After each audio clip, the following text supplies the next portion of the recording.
चलिए सभी को गुड मॉर्निंग। आज का जो चैप्टर है नया शुरू कर रहे हैं, क्योंकि इससे पहले जो हमने जो चैप्टर किया था वो चैप्टर कंप्लीट हो गया है, ठीक है। और आज नया चैप्टर शुरू करेंगे। तो आप लोगों को बोर्ड पे दिख रहा होगा कि सेल और बैटरी, यानी कि विद्युत अपघट्य सेल एवं बैटरी, जिसको हम बोलते हैं इलेक्ट्रोलाइसिस सेल एंड बैटरी, ठीक है। तो शुरू करने से पहले आप लोगों को फिर से मैं आप लोगों को बता देता हूँ कि जो पिछली क्लास आप लोगों ने नहीं देखी है तो आप लोग ज़रूर देखिए, ठीक है। और आज से हम देखते हैं कि इसकी क्लास कितने लेक्चरों के अंदर कंप्लीट होती है। आज शुरू है, तो शुरुआत करने से पहले हम आप लोगों को सेल एवं बैटरी के बारे में थोड़ी सी डिस्कस करेंगे कि सेल किसे कहते हैं और बैटरी किसे कहते हैं। यानी कि जो बैटरी होती है और एक सेल होता है, आप लोगों ने सेल घर में देखा होगा, जैसे घड़ी का सेल होता है ना, जैसे रिमोट का सेल होता है, टीवी का रिमोट का सेल होता है ना, वो होता है। और बैटरी हमारे पास जैसे घरों में इन्वर्टर के साथ बैटरी लगाते हैं, मोटरसाइकिल की बैटरी होती है ना। और जैसे बाइक के अंदर बैटरी होती है, वो बैटरी होती है। जिसको हम बैटरी का मतलब यहाँ पे है कि दो या दो से अधिक सेलों को मिलाकर क्या बनाई जाती है, बैटरी बनाई जाती है। और यानी कि एक सेल हमारे पास होता है, उसको हम क्या कहते हैं कि सेल कहते हैं। कि जैसे सेल का जो अगर सिंबल की भी अगर बात करते हैं तो हमारे पास जैसे मान लिया कि एक छोटा और एक बड़ा टर्मिनल्स होता है, ठीक है। जो बड़ा टर्मिनल्स पॉजिटिव और छोटा टर्मिनल्स इसका होता है नेगेटिव का, इसको हम बोलते हैं सेल। क्या बोलते हैं इसको? सेल। और जो बैटरी की अगर मैं बात करता हूँ तो एक बड़ा फिर छोटा फिर बड़ा फिर छोटा, ऐसे यानी दो या दो से अधिक बैटरी सेल मिलाकर क्या बनाते हैं, एक बैटरी का निर्माण करते हैं। इसका करते हैं बैटरी का निर्माण करते हैं। तो ये हमारे पास कौन सी बन गई, बैटरी होगी, ठीक है। तो एक चीज बता देता हूँ आपको कि जैसे सिंबल से आप लोगों को पहचान करनी है कि बैटरी का और सेल का, ठीक है। एक सिंबल हमारे पास इस प्रकार से भी होता है, जो दोनों टर्मिनल्स बराबर होते हैं, वो किसका होता है, सेल का, कैपेसिटर का होता है। किसका होता है, कैपेसिटर का होता है। जो दोनों टर्मिनल्स बराबर होते हैं उसको हम बोलते हैं कैपेसिटर। और जो एक बड़ा और एक छोटा टर्मिनल्स होता है वो सेल का होता है। और एक या एक से अधिक जो सेल मिलकर बनते हैं को निर्माण करते हैं, वो क्या कहलाते हैं, बैटरी कहलाते हैं, ठीक है। और जैसे बैटरी के अंदर और सेल के अंदर जो पदार्थ भरा जाता है, यानी इसको हम बोलते हैं इलेक्ट्रोलाइट। क्या बोलते हैं इसको? इलेक्ट्रोलाइट बोलते हैं। क्या बोलते हैं इसको? इलेक्ट्रोलाइट।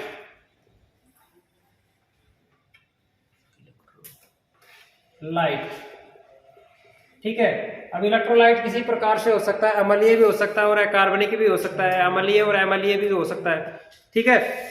जैसे मान लिया कि किसी पात्र के अंदर, ये हमारे पास कोई पात्र है, ठीक है। इस पात्र के अंदर हम क्या भरते हैं, इलेक्ट्रोलाइट भरा जाता है।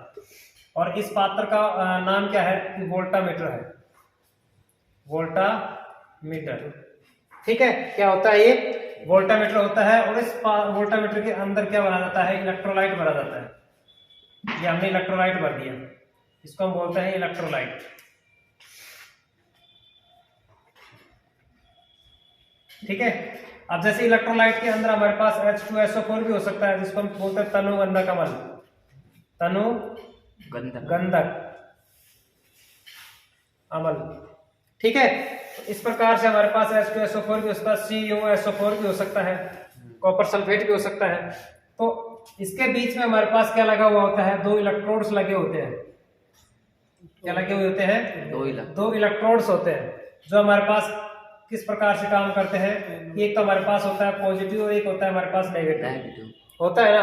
और ये तो बैटरी की बात हो रही है यहाँ पे, ठीक है। और सेल की अगर मैं बात करता हूँ तो ये भी हमारे पास एक सेल के रूप में काम करता है, ठीक है। तो इसके बीच में एक इलेक्ट्रोड होता है, ठीक है।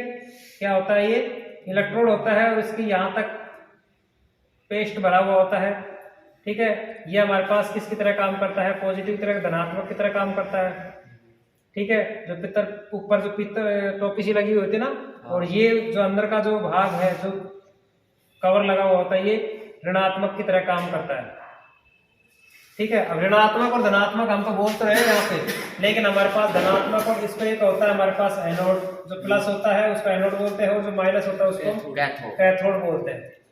क्लियर? यानी कि कहने का मतलब यहाँ पे ये है कि एनोड से और कैथोड से धारा प्रवाहित धनात्मक और ऋणात्मक तरह दोनों तरह से काम कर सकती है, वो कंडीशन के अनुसार काम करेगी। वो कंडीशन कौन सी होगी? जैसे मान लिया कि एक टाइम ये आएगा हमारे पास चार्जिंग के समय, ठीक है, कौन सा समय? चार्जिंग, और दूसरा आएगा डिस्चार्जिंग, ठीक है। अब चार्जिंग के समय हमारे पास कैथोड से एनोड की तरफ आयन प्रभावित होंगे और एनोड से कैथोड की तरफ डिस्चार्ज की तरह काम करेगा, ठीक है। तो दोनों तरह से हमारे पास ऋणात्मक और धनात्मक की तरह काम करेगा, ठीक है। और ये हमारे पास होते हैं सेल और बैटरी। तो सेल से हमारे पास जैसे बैटरी होती है, यानी कई सेलों को मिलाकर, जैसे मान लिया कि एक बीच में हमारे पास क्या लगा होता है? एक सेपरेटर होता है। क्या होता है? सेपरेटर होता है,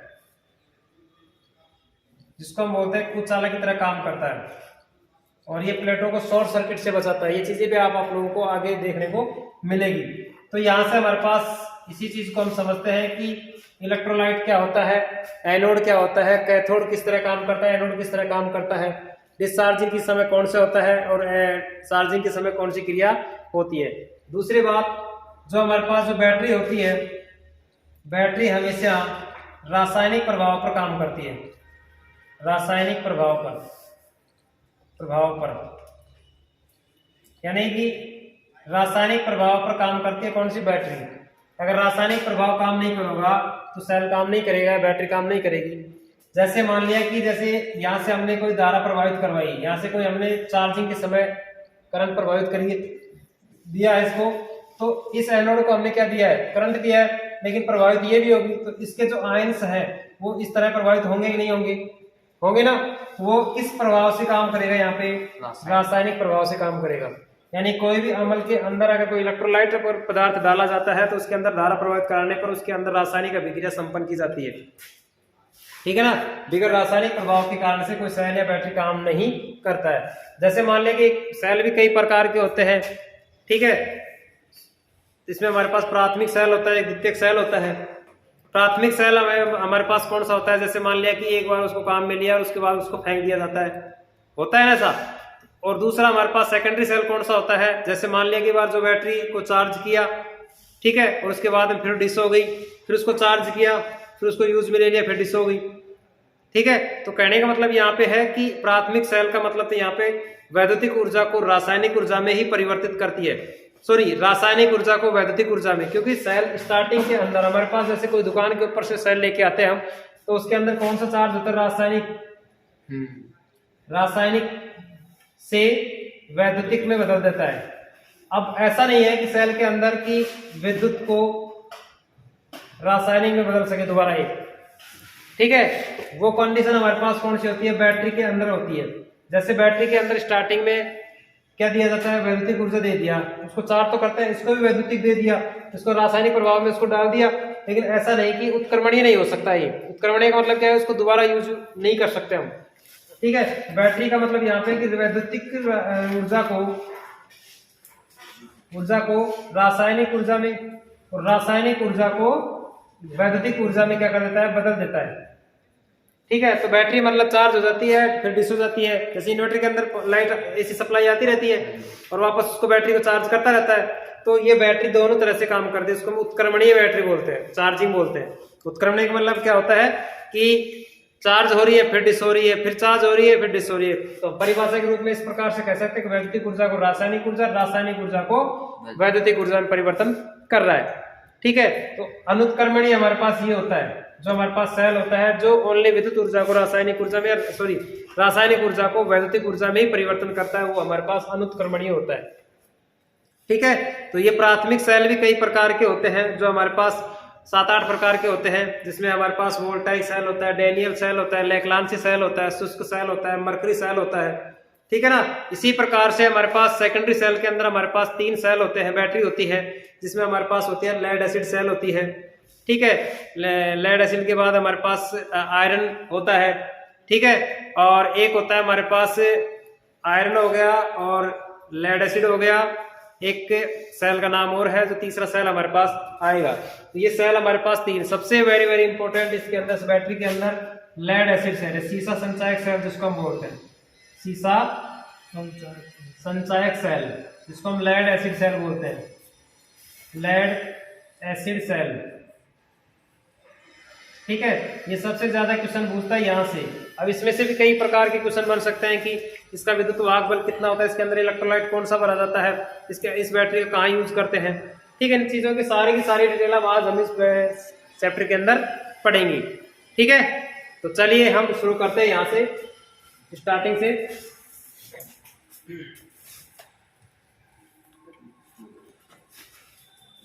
नंबर 2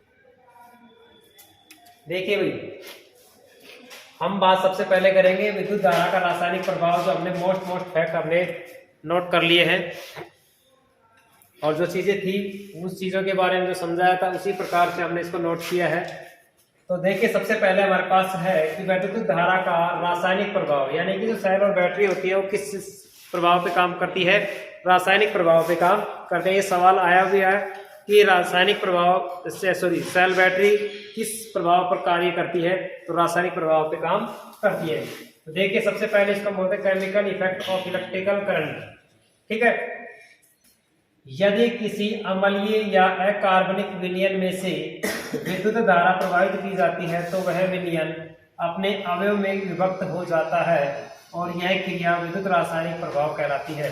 कहने का मतलब यहाँ पे ये है कि जैसे मान लिया कि हमारे पास कोई पात्र ये है और इस पात्र के अंदर हमने कोई इलेक्ट्रोलाइट भर रखा है, यानी कि इलेक्ट्रोलाइट भरने का मतलब यहाँ पे ये है कि इसके हमारे अंदर हमारे पास 2 इलेक्ट्रोड्स हैं, जो हमारे पास एनोड और कैथोड होता है। ठीक है, जब एनोड को क्या करते हैं हम, धारा प्रवाहित की जाती है। ठीक है, तो धारा प्रवाहित की जाती है तो आयन्स अपने टुकड़ों में क्या हो जाते हैं, विभक्त हो जाते हैं। ठीक है, और विभक्त होने का मतलब यहाँ पे है कि अम्लीय और अकार्बनिक विलयों में विद्युत धारा प्रवाहित होती है। जैसे इसको प्रभावित किया कौन सा है, अम्लीय और अकार्बनिक विलयन में से प्रभावित की है हमने एनोड से, और हो यह क्रिया विद्युत रासायनिक प्रभाव पर कार्य करती है। और ये जो टुकड़े अपने क्या करते हैं, प्रभाव क्या करते हैं, दिखाई देते हैं, और ये आयनों में क्या हो जाते हैं, विभक्त हो जाते हैं। आयनों में क्या हो जाते हैं, विभक्त हो जाते हैं, टुकड़ों में टूट जाते हैं। ठीक है, तो उसी को हम क्या कहेंगे यहाँ पे, रासायनिक विद्युत रासायनिक प्रभाव कहलाता है। जो अपने धारा प्रभावित कराने के बाद में जो इलेक्ट्रोड यानी कि जो उपकरण अवयव है वो अपने आयनों में क्या हो जाते हैं, विभक्त हो जाते हैं। आयनों का मतलब यहाँ पे कि अपने एक दूसरे से मतलब बंटवारा करने लग जाते हैं, यानी इधर उधर भटकने लग जाते हैं, यानी उसी को हम बोलते हैं विभक्त करना यानी बंटवारा करना। ठीक है, उसी को हम क्या कहेंगे यहाँ पे, रासायनिक विद्युत रासायनिक प्रभाव कहलाता है। दूसरा है, सेल और बैटरी दोनों विद्युत धारा के रासायनिक प्रभाव पर कार्य करती है। जो सेल और जो बैटरी है वो हमारे विद्युत धारा के कौन से प्रभाव पे काम करती है, कौन से पे करती है, रासायनिक प्रभाव पर कार्य करती है। ये सवाल आया हुआ है तो इसको आप स्टार लगा लीजिए। ठीक है, इसके बाद में हमारे पास ये तो इसकी डेफिनेशन होगी कि रासायनिक प्रभाव होता क्या है, किस प्रकार से काम करता है, कि अम्लीय और अकार्बनिक विलयनों के अंदर अगर विद्युत धारा प्रभावित करवाते हैं तो अपने विलयन के अंदर अवयव में विभक्त हो जाता है और वह क्रिया विद्युत रासायनिक प्रभाव कहलाती है। अब देखिए, अब अम्ल का मतलब यहाँ पे ये कार्बनिक यानी कि इलेक्ट्रोलाइट, यानी कि जो आयन्स होंगे वो कहाँ पर विभक्त होंगे, इलेक्ट्रोलाइट के अंदर होंगे। और इसी इलेक्ट्रोलाइट के बारे में हम देखते हैं कि जैसे इलेक्ट्रोलाइट क्या कहता है कि ऐसा विलयन जिसमें से विद्युत धारा प्रभावित करने पर उसकी संरचना परिवर्तित हो जाए। जैसे मान लिया ये इलेक्ट्रोलाइट भरा हुआ है जिसमें हमारे पास कौन सा है, H2SO4 है, इसको हम तनुगंधक अम्ल बोलते हैं। अब ये क्या होता है, जैसे आयनों में विभक्त हो जाता है, जैसे H2+SO4 हो गया तो अपने विभक्तों में टूटा, यानी अपने आयनों में क्या हो गया, विभक्त हो गया इलेक्ट्रोलाइट के अंदर, यानी कि वो रासायनिक परिवर्तन करने लग गया, यानी कि उसकी संरचना परिवर्तन होगी। अब जैसे संरचना परिवर्तन का मतलब यहाँ पे ये है कि जैसे इसके अंदर जो इलेक्ट्रोलाइट भरा है H2SO4 है, उसके बाद में वो क्या करने लग गया, टुकड़ों में बंटवारा करने लग गया, यानी कि वो संरचना परिवर्तन हो गई। ठीक है, अब संरचना परिवर्तन यहाँ पे ये हो गई कि जैसे हमारे पास H2+SO4 हो गया, H2 हमारे पास प्लस हो गया, SO4 हमारे पास कैसा हो गया, ऋणात्मक हो गया। समझ में आई बात। कि जो H2SO4 है वो धनात्मक हो गया और SO4 कैसा होगा, ऋणात्मक हो गया, तो वो अपने आयनों में उसकी संरचना परिवर्तन हुई कि नहीं हुई, तो वही चीज यहाँ पे उसकी संरचना में परिवर्तन होना इलेक्ट्रोलाइट कहलाता है। दूसरा क्या कहता है, यह प्राय अम्लीय या अकार्बनिक विलयन होता है। इलेक्ट्रोलाइट के अंदर हमारे पास अरे बातें नहीं, इलेक्ट्रोलाइट के अंदर क्या होता है कि अम्लीय और अकार्बनिक विलयन ही होता है, ठीक है। उसके बाद में इसका जो अगर इलेक्ट्रोलाइट का जो ताप गुणांक होता है, इलेक्ट्रोलाइट का जो ताप गुणांक होता है वो कैसा होता है, हमेशा ऋणात्मक होता है। ये क्वेश्चन भी आया हुआ है, ध्यान रखना, इसके ऊपर भी स्टार लगा सकते हो आप, ठीक है, क्योंकि इलेक्ट्रोलाइट का ताप गुणांक कैसा होता है, ऋणात्मक होता है, नेगेटिव टेम्परेचर होता है, ठीक है। नेक्स्ट है अकार्बनिक विलयन जैसे वनस्पति तेल, एल्कोहल, स्पिरिट आदि एवं अम्ल रहित विलयन जैसे आसूत जल, डिस्टिल वाटर आदि विद्युत अचालक होते हैं, अतः ये कभी भी इलेक्ट्रोलाइट नहीं हो सकते। जैसे हमारे पास अकार्बनिक विलयन जैसे हमारे पास वनस्पति तेल, एल्कोहल, स्पिरिट एवं अम्ल रहित विलयन जैसे आसूत जल, डिस्टिल वाटर भी, ये कभी भी क्या नहीं हो सकते, इलेक्ट्रोलाइट के रूप में इसको काम नहीं लिया जा सकता। इन तीनों को, वनस्पति तेल को, अल्कोहल को और स्पिरिट को। और जैसे उसके अंदर जब बैटरी के अंदर जब पानी डाला जाता है तो हमारे पास कौन सा होता है, डिस्टिल वाटर ही डाला जाता है, आसूत जल जिसको हम बोला जाता है। एक अपने जैसे कुएं का पानी सीधा डायरेक्ट डालते हैं तो शुद्ध जल पानी थोड़ी होता है, प्योरीफाई वाटर थोड़ी होता है। अगर उसको डालते हैं तो उसके अंदर क्या होती है कि अशुद्धियां होती है, और अशुद्धियां के होने के कारण से वो एक कुचालक की तरह काम नहीं कर पाता है, ठीक है, वो चालक की तरह काम करने लग जाता है, तो प्लेटें वहां पे क्या होने लग जाती है, शॉर्ट सर्किट होने लग जाती है, ठीक है ना। इस प्रकार से कार्बनिक के रूप में कार्य करवाता है। अब इसके बाद में जो इलेक्ट्रोलाइट होता है, उस इलेक्ट्रोलाइट के मध्य में जब दो इलेक्ट्रोड्स डाले जाते हैं, ठीक है, दो इलेक्ट्रोड हमारे पास एनोड और जो कैथोड डाल रहे हैं, उस इलेक्ट्रोड के बारे में हम बात करते हैं। तो इलेक्ट्रोलाइट में से विद्युत धारा प्रभावित करने के लिए जो धात्विक छड़ों की आवश्यकता होती है उन्हें क्या कहेंगे, इलेक्ट्रोड कहेंगे। भाई मान लिया कि ये छड़ हमने डाल रखी है दो, एनोड और कैथोड। एनोड से जब धारा प्रभावित की जा रही है, यानी विद्युत धारा प्रभावित करने के लिए दो धात्विक छड़ हमने लगाई, धारा हम इधर से प्रभावित कर सकते हैं, इधर से कर सकते हैं। अब वो स्थिति हम आप लोगों के सामने नोट कर दी गई है, कर रखिए ना भाई। धारा किसी भी इलेक्ट्रोड से धारा प्रभावित की जा सकती है, वो कंडीशन के अनुसार होगी, ये स्थिति के अनुसार होगी कि चार्जिंग है या डिस्चार्जिंग है। चार्जिंग के समय कौन सी अवस्था होगी और डिस्चार्जिंग के समय कौन सी अवस्था होगी, ठीक है। ये चीजें आप लोगों के सामने है, लेकिन बात यहाँ पे यही है कि किसी इलेक्ट्रोलाइट के मध्य में जब कोई इलेक्ट्रोड्स डाले जाते हैं और उस इलेक्ट्रोड्स में जब धारा प्रभावित की जाती है, तब क्या करने लग जाता है, इलेक्ट्रोलाइट अपने आयनों में विभक्त होने लगता है, ठीक है। यानी कि आयनों में विभक्त होने का मतलब यहाँ पे ये है कि जैसे मान लिया कि इलेक्ट्रोलाइट H2SO4 है, तो H हमारे पास H2 क्या हो जाएगा, धनात्मक हो जाएगा, SO4 क्या हो जाएगा, ऋणात्मक हो जाएगा। तो वो अपने आयनों में क्या करने लग गया, विभक्त करने लग गया। तो वो हमारे पास क्या होगा, और होगी कहाँ पे वो क्रिया, रासायनिक क्रिया संपन्न कहाँ पे होती है, इस इलेक्ट्रोलाइट के मध्य में ही होगी। किसमें होगी, इलेक्ट्रोलाइट के मध्य में ही होगी, जब रासायनिक संपन्न की जाती है, रासायनिक क्रिया अभिक्रिया संपन्न की जाती है। तो क्वेश्चन ये भी आया हुआ है कि रासायनिक अभिक्रिया संपन्न कहां पे की जाती है, इलेक्ट्रोलाइट के मध्य में, ठीक है, इलेक्ट्रोलाइट के मध्य में, यानी कि इलेक्ट्रोलाइट के अंदर ही क्या की जाती है, रासायनिक अभिक्रिया संपन्न की जाती है, ठीक है। तो जैसे मान लें कि इसे हम इलेक्ट्रोड कहते हैं, यानी दोनों धात्विक छड़ों की आवश्यकता होती है, उन्हें इलेक्ट्रोड कहते हैं। ये निम्न दो प्रकार के होते हैं, तो कौन कौन से होंगे हमारे पास, एक होता है एनोड और दूसरा होता है कैथोड, ठीक है।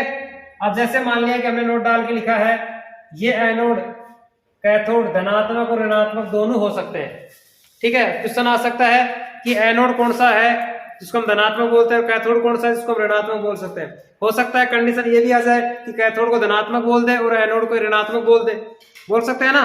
दोनों स्थितियां हमारे सामने आ सकती हैं, वो कंडीशन के हिसाब से होगी। ये चीजें आप लोगों के सामने देखिए। स्थिति फर्स्ट के अंदर अगर डिस्चार्जिंग की स्थिति में अगर बैटरी है, बैटरी डिस्चार्जिंग की अवस्था में है, तो हमारे पास एनोड कैसा होगा, धनात्मक होगा, ध्यान दे लेना। और चार्जिंग के समय जब बैटरी को चार्ज किया जा रहा है, फुल है बैटरी, तो उस समय हमारे पास जो एनोड होगा वो किस प्रकार का होगा, ऋणात्मक होगा, क्योंकि स्थिति चेंज हुई कि नहीं हुई। उसी प्रकार से जब एनोड डिस्चार्जिंग के समय धनात्मक है, तो उसका दूसरा सिरा कैथोड किस प्रकार का होगा, ऋणात्मक होगा, क्योंकि डिस्चार्जिंग के समय एक तो हमारे पास धनात्मक हो गया, दूसरा हमारे पास कौन सा होगा, कैथोड का, ऋणात्मक का होगा। अब ये कंडीशन हमारे पास, जैसे मान लिया कई बार हमने आप यही देखा, हमने भी यही पढ़ा, आप लोगों ने भी यही पढ़ा होगा कि एनोड के ऊपर हमेशा धनात्मक होता है और कैथोड के ऊपर ऋणात्मक होता है। वो हमेशा किस प्रकार से होता है, डिस्चार्जिंग की स्थिति में होता है। जैसे मान लिया कि ये बैटरी हमारे पास रखी हुई है, इस बैटरी को मैं यूज कर रहा हूँ, तो बैटरी किस स्थिति में होगी, डिस्चार्ज होगी कि नहीं होगी, तो उस कंडीशन में हमारे पास कौन सी स्थिति होगी, यहाँ पे डिस्चार्ज वाली होती है ना। और जब बैटरी को चार्ज करते हैं, जब बैटरी कंडीशन बिल्कुल डिस हो जाती है, ठीक है, तो बैटरी जब चार्ज होती है तो वो कौन सी स्थिति के अंदर आती है, जब उसका जो एनोड होता है उसके ऊपर कौन सा आवेश होता है, ऋणात्मक आवेश होता है एनोड के ऊपर, जिस टाइम बैटरी चार्ज होती है उस टाइम। और जब बैटरी चार्ज होती है समय अगर एनोड के ऊपर ऋणात्मक है तो कैथोड के ऊपर कौन सा होगा, धनात्मक होगा। ये चीजें भी आप लोगों को अच्छी तरीके से याद रखनी है, ठीक है ना। तो ये चीजें दोनों चीज क्लियर होनी चाहिए आपके। अब हम डिटेल से पूरे एनोड को और कैथोड को पढ़ेंगे, एनोड और कैथोड को पढ़ेंगे। यहां तक चीजें जो बताई है वो चीजें समझ में आई कि नहीं आई, बताइए, क्लियर है यहां तक सभी को? उतार लीजिए इसको, करना उतारा, ठीक है भाई। तो हम चलेंगे आगे एनोड और कैथोड के बारे में।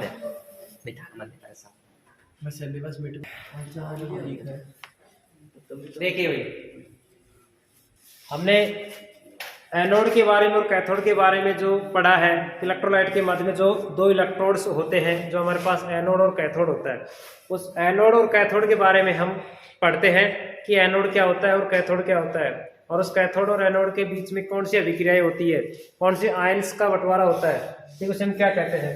तो देखिए, सबसे पहले हमारे पास है एनोड।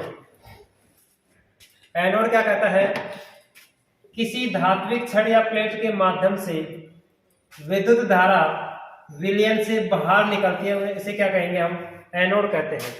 जैसे मान लिया कि जब हमारे पास जो कंडीशन स्थिति हमने लिखवाई थी कि एनोड की स्थिति कब होती है, जब उसके अंदर हमारे पास कौन सी क्रिया होती है, जैसे एनोड कब होगा, धनात्मक कब होता है और ऋणात्मक कब होता है। भाई डिस्चार्जिंग की अवस्था में हमारे पास कौन सा होता है, एनोड तो कैसा होता है, धनात्मक होता है, और कैथोड कैसा होता है, ऋणात्मक होता है। चार्जिंग की अवस्था में हमारे पास एनोड कैसा होता है, ऋणात्मक होता है, और जो कैथोड कैसा होता है, धनात्मक होता है। उसी प्रकार से हम बात करते हैं कि ये हमारे पास एक पात्र है, इलेक्ट्रो वोल्टामीटर है। इस वोल्टामीटर के मध्य में जब दोनों छड़ यानी दोनों इलेक्ट्रोड्स हमारे पास यहाँ पे रख रखे हमने, और जिसके अंदर विद्युत धारा विलयन से बाहर निकलती है। जैसे मान लिया कि जैसे धारा प्रवाहित हमने इधर से इधर करवाई और विलयन से बाहर हमारे पास इस प्रकार से हो रही है, यहाँ से प्रवाहित किया, इधर से निकल रही है, तो इसका मतलब हमारे पास कौन सा हुआ, एनोड कहलाता है। यानी कि हम इस प्रकार से कह सकते हैं कि एनोड में जैसे विद्युत धारा विलयन से बाहर निकलती है, तो जैसे बाहर निकलती है तो यहाँ से बाहर निकलेगी, आउट होगी, आउट होगी नहीं, ये इन होगी, ठीक है। जब चार्जिंग की अवस्था में किस प्रकार से होता है, चार्जिंग के प्रकार किस प्रकार से होता है, यानी कि एनोड किस प्रकार से होता है, ऋणात्मक होता है ना, और कैथोड कैसा होता है, धनात्मक होता है। उसी प्रकार से ऋणात्मक हमारे पास कैथोड है कि नहीं है,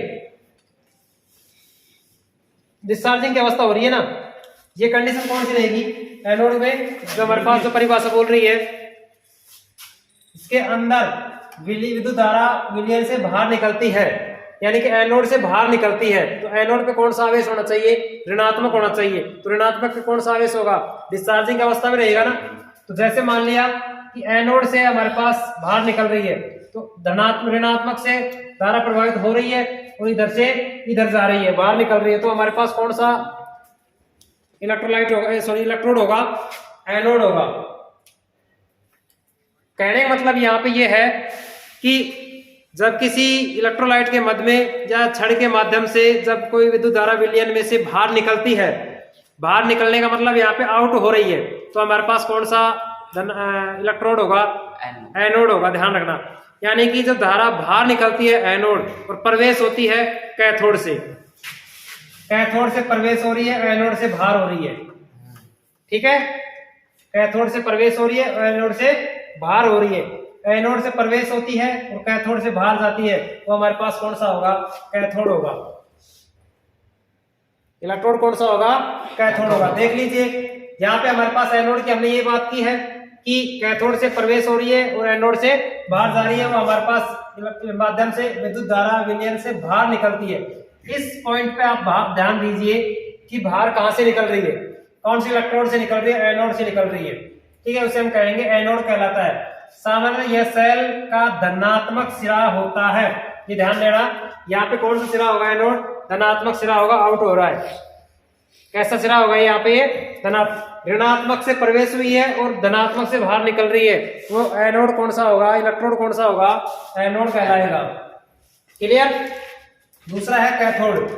कैथोड क्या कहता है, जिस माध्यम छड़ पलट के माध्यम से विद्युत धारा विलयन में प्रवेश करती है उसे क्या कहेंगे, कैथोड कहते हैं। प्रवेश का मतलब यहाँ से ये है कि एनोड से तो जो प्रवेश हो रही है वो कैथोड से क्या जा रही है, आउट हो रही है। ये तो बात कह रहा है यहाँ पे, विद्युत धारा विलयन में प्रवेश करती है, तो प्रवेश तो उधर से करे, प्रवेश तो अरे आउट इधर से हो रही थी पहले, बाहर निकल रही थी ना, तो अब प्रवेश इधर से होगी और बाहर इधर से जाएगी। भाई कहने का मतलब तभी तो कैथोड कहलाएगा। और ऋणायन इसका कैसा होगा, सेल बैटरी का देख लो, ऋणात्मक सिरा होगा, ऋणात्मक से कैसा होगा, आउट होगा ये। क्लियर। धनात्मक से प्रवेश हो रही है, ऋणात्मक से निकल रही है, वो कैथोड कहलाएगा। ऋणात्मक से प्रवेश हो रही है और धनात्मक से निकल रही है, वो एनोड कहलाता है। क्लियर। बस इसी चीज पर आप जो लाइन जो बोली गई ना, उस लाइन के ऊपर आपको फोकस करना है कि लाइन क्या कह रहा है, क्या कह रहा है। और दूसरे साथ हमारे पास नीचे हमने ये भी चीज लिख रखा है कि सेल का कौन सा धनायन होगा, कौन सा ऋणायन होगा। किस प्रकार से, अगर आउट हो रही है तो धनायन होगा और प्रवेश कर रही है तो ऋणायन होगा। क्लियर। तो ये चीजें आप एनोड और कैथोड को अच्छी तरीके से समझ लीजिए। ये चीजें अगर क्लियर है तो यहीं से कंफ्यूज होना बहुत ही स्वाभाविक बनता है, और सवाल गलत होता है भी यहीं से होता है, ठीक है ना। सवाल गलत होता है तो भी यहीं से होता है, और जो हमने स्थितियां लिखवाई थी, स्थितियों में भी इसी प्रकार से आप सवाल आप कहोगे, थोड़ी देर बाद में आप सवाल में करूंगा तो आप कहोगे सर जी आपने तो ये चीज लिखवाई थी, ठीक है, लेकिन वो दोनों स्थितियां हमने आप लोगों को सामने रख दी थी, डिस्चार्जिंग की और चार्जिंग वाली स्थिति, और ये स्थितियां भी आप एनोड पे, हम तो यही कहेंगे लास्ट तक कि एनोड पे धनात्मक होता है और कैथोड पे ऋणात्मक होता है। लेकिन एक स्थिति ये भी आ जाएगी कि एनोड के ऊपर ऋणात्मक होगा और कैथोड के ऊपर धनात्मक होगा, ठीक है। लेकिन एक क्वेश्चन की लैंग्वेज को समझना पड़ेगा आप लोगों को कि क्वेश्चन क्या कह रहा है, समझ गए, उसी चीज को आप समझना। यहां तक कंप्लीट हमारे पास। जैसे हमारे पास इलेक्ट्रोलाइट हो गया, उसके बाद में इलेक्ट्रोड्स हो गए, इलेक्ट्रोड दोनों हमने पढ़ लिए। उसके बाद में तीसरा पॉइंट आता है हमारे पास विद्युत अपघटन, यानी कि इलेक्ट्रोलाइसिस, यानी किसी वोल्टामीटर के अंदर किसी पात्र के मध्य में जब कोई इलेक्ट्रोलाइट भरा जाता है, तो इलेक्ट्रोलाइट हमारे पास ये भरा है, हमने H2SO भर दिया।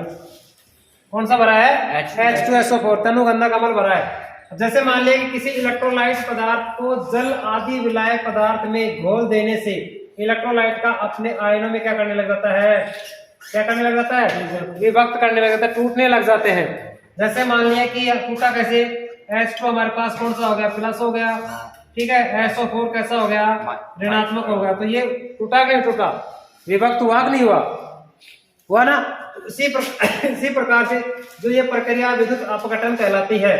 कहने का मतलब यहाँ पे कोई सा भी इलेक्ट्रोलाइट यानी कोई भी पदार्थ लो, ठीक है, यानी किसी पदार्थ के अंदर अगर पानी के घोल से उसको मिलाया जाता है, जैसे मान लिया कि तेल को और पानी को जब एक साथ आप तुम पानी के अंदर मिलाते हो तो घोल थोड़ा बहुत घुलता है ना, पानी अलग होता है और तेल अलग हो जाता है, होता है ना। वो जो घुलने की जो क्रियाएं होती है वो रासायनिक प्रभाव के कारण से होती है, ठीक है। और दूसरी बात, और उनमें जो टुकड़ा अलग अलग दिखाई देता है वो अपने किसमें होते हैं, आयनों में विभक्त होते हैं।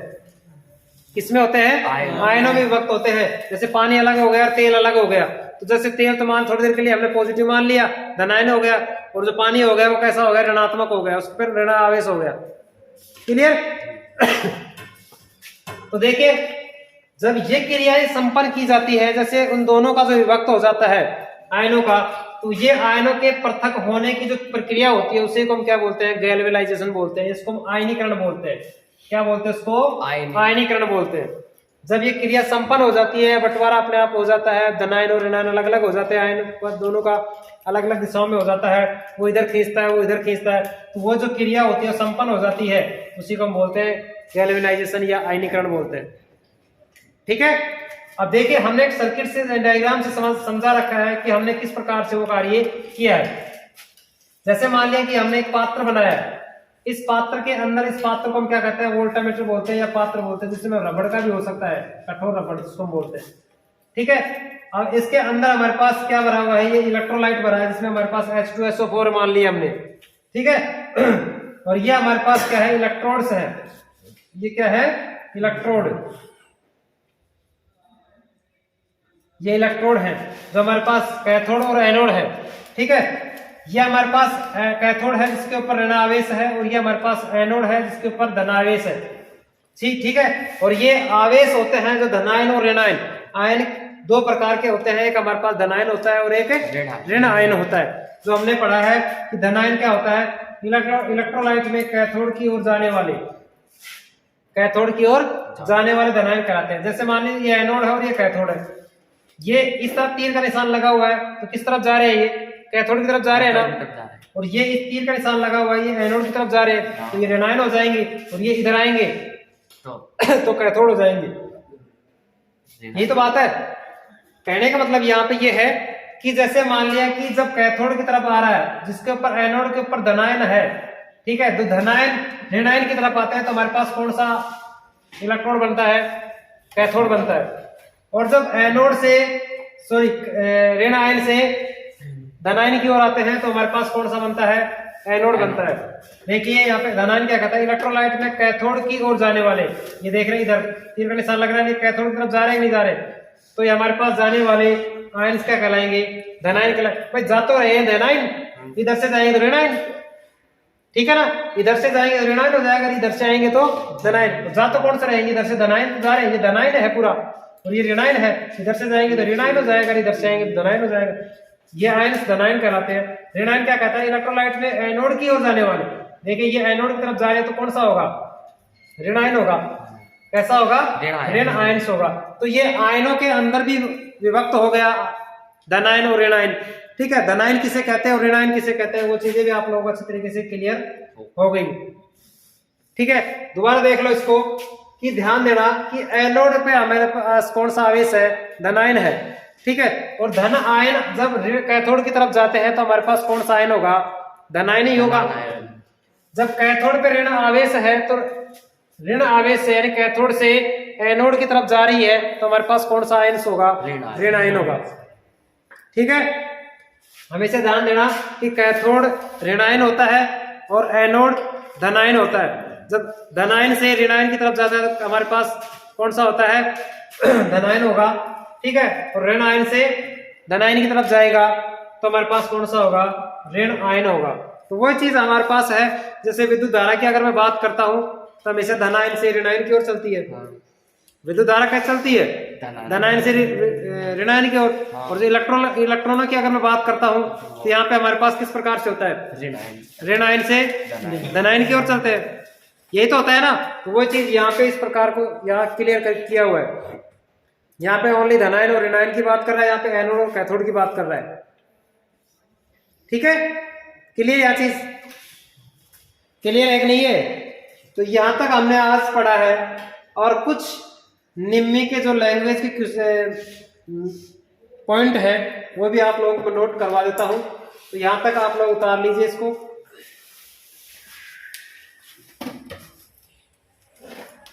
उतार लिया,